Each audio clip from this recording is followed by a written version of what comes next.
Come on.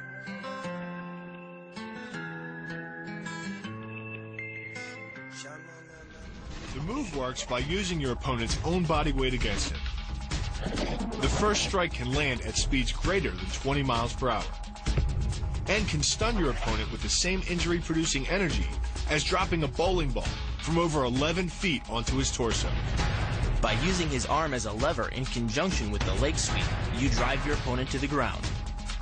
Once he is on the ground, you follow up with a devastating strike to his face.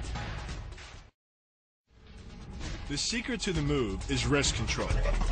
By rotating your opponent's wrist to the maximum extent of its range of motion, the bones of the wrist lock against the bones of the forearm and make it impossible to bring the strong muscles of the upper arm to bear. Then, you can pull your opponent off balance and into a potent knee strike. The combined force of the knee strike and your opponent's forward momentum can be as much as 2,000 pounds, enough to dent sheet metal.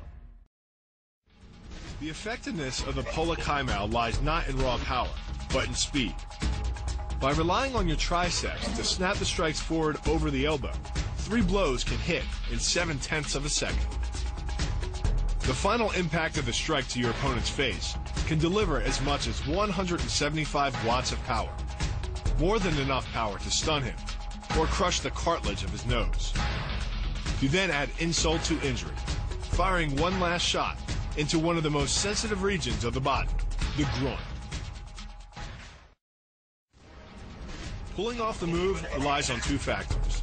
The first is to combine the block and the strike into a single action. This reduces the time your opponent has to respond to just 1/10 of a second. But the real focus is to aim your strike at the throat. Because as little as 76 pounds of force can collapse the larynx, the strike doesn't need to deliver a lot of force to be deadly. One blow like this, and the fight is over. Come on.